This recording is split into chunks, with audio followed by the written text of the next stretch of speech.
नमस्ते दोस्तों, मैं आकाश यादव आपका स्वागत करता हूं आपके अपने YouTube चैनल पर उमंग क्लासेस पर। आज हम पढ़ेंगे हड़प्पा सभ्यता। स्टार्टिंग से पढ़ेंगे, विस्तार से पढ़ेंगे। ठीक है, तो स्टार्ट करते हैं। हड़प्पा सभ्यता। हड़प्पा सभ्यता भारत और पाकिस्तान के कुछ क्षेत्रों में पाया जाता है। हड़प्पा सभ्यता के जो क्षेत्र हैं वो पाकिस्तान और इंडिया मतलब भारत के कुछ क्षेत्रों में पाया जाता है। जैसे कि हड़प्पा सभ्यता का काल मतलब पता कैसे लगाया हमने कि हड़प्पा सभ्यता इतने साल पुरानी है, उसका आधार ये रेडियो कार्बन पद्धति। रेडियो कार्बन पद्धति मतलब इस प्रकार की पद्धति जिसके अंदर जमीन से जो वनस्पति है, वनस्पतियां, हड्डियां जो पाई जाती हैं उस पर अध्ययन किया जाता है। उसके आधार पर उनका साक्ष्य से उनका काल निर्धारित किया जाता है। इसके आधार पर हड़प्पा सभ्यता का काल 2500 से 1750 ईसा पूर्व माना गया है। ठीक है, हड़प्पा सभ्यता एक प्रागैतिहासिक सभ्यता है। प्रागैतिहासिक सभ्यता का अर्थ मतलब हड़प्पा सभ्यता में मतलब जो खुदाई के दौरान जो साक्ष्य मिले उनको पढ़ा नहीं जा सका है। मतलब जैसे ताम्र पाषाण, उसमें मतलब उनमें भाव चित्रात्मक शैली मतलब उनके मतलब जो साक्ष्य मिले हैं ताम्र पात्र पे उनमें चित्रकला दर्शाई गई है जिनको पढ़ना अभी तक असंभव है। ठीक है, मतलब असंभव तो नहीं है, पढ़ा जा सकता लेकिन अभी पढ़ा नहीं गया है। ठीक है, हड़प्पा सभ्यता को कांस्य युग सभ्यता कहते हैं। अब कांस्य युग सभ्यता का अर्थ है हड़प्पा सभ्यता में तांबे का प्रयोग अत्यधिक मात्रा में होता था। ठीक है, समाज, हड़प्पा समाज 4 वर्गों में बटा था। एक था विद्वान, दूसरा था योद्धा, तीसरा था व्यापारी और चौथा व्यक्ति था श्रमिक। क्या था? पहला विद्वान, दूसरा योद्धा, तीसरा व्यापारी, चौथा श्रमिक। मतलब हड़प्पा सभ्यता में जो लोग रहते थे वो अन्यथा 4 वर्गों में बटे थे। इनमें से कुछ लोग विद्वान थे, कुछ योद्धा थे, कुछ व्यापारी थे जो गांव जाके व्यापार किया करते थे, कुछ श्रमिक थे जो मजदूरी वगैरह काम करते थे, मकान या ये बनाना। निवासी, इनका निवास स्थल द्राविड़ या भूमध्य सागरीय माना जाता है। अब द्राविड़ और भूमध्य सागरीय मतलब जो भूमध्य सागर का जो एरिया है यह माना जाता है ये वहां से आए थे ये सब। विश्व की सबसे प्राचीन सभ्यता मेसोपोटामिया की सभ्यता है।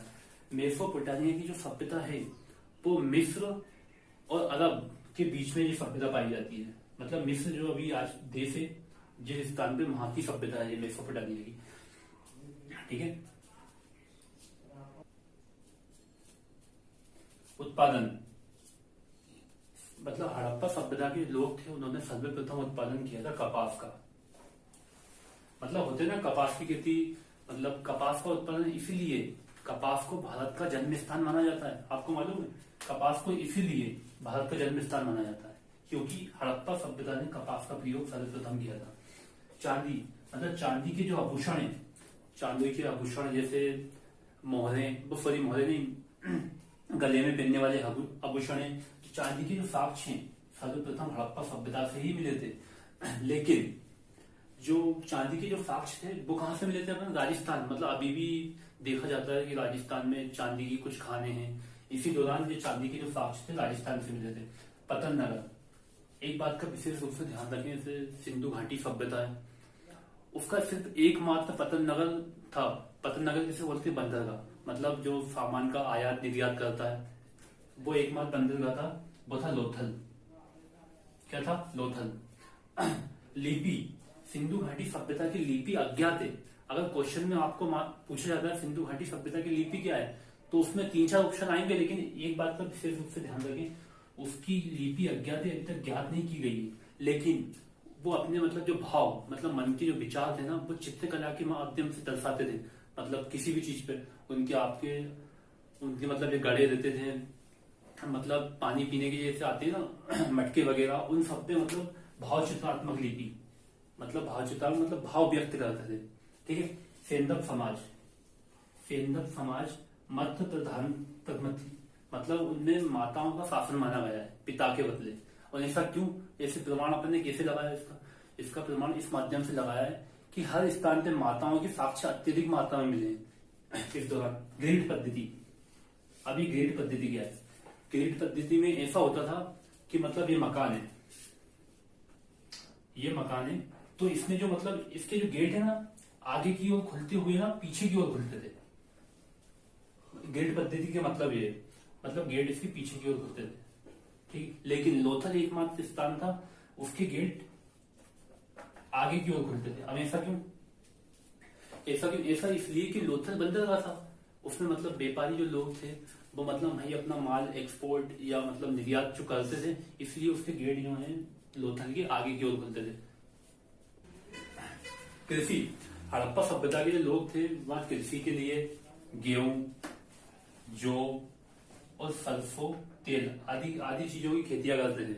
मतलब कृषि प्रधान लोग थे वहां, मतलब हड़प्पा सभ्यता के। लेकिन उनकी जो मोहरें, मतलब मोहरें किसे कहते हैं?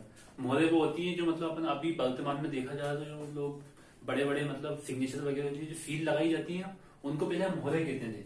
मोहरे जो टेराकोटा होता है पक्की ईंटों का बना हुआ, जैसे जो आग से तपी हुई ईंट होती है ना, उसको बोलते हैं टेराकोटा, बोलते थे हड़प्पा सभ्यता के लोग। लेकिन एक बात का विशेष रूप से आप ध्यान रखिएगा, जो मोहरे और जो टेराकोटा है,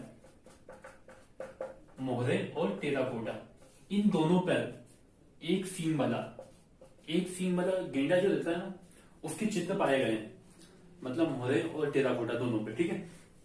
इनका आर्थिक जीवन इनका कृषि प्रधान था। लेकिन एक बात का ध्यान रखें, कृषि प्रधान जी पहले थे, उसके बाद व्यापारी थे।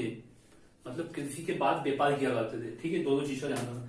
लेकिन इनके व्यापार के लिए जो देश थे ना, मतलब किस देश से व्यापारी संबंध रखते थे, वो थे अफगानिस्तान, फारस या मिस्र सभ्यता है, उनके मेसोपोटामिया की सभ्यता, उन सबसे ये इस प्रकार के संबंध रखते थे, व्यापारिक संबंध, ठीक है, व्यापारिक संबंध रखा करते थे।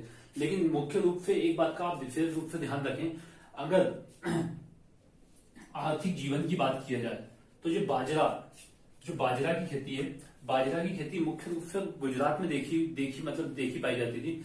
बाजरा की खेती गुजरात में की जाती थी, ठीक है।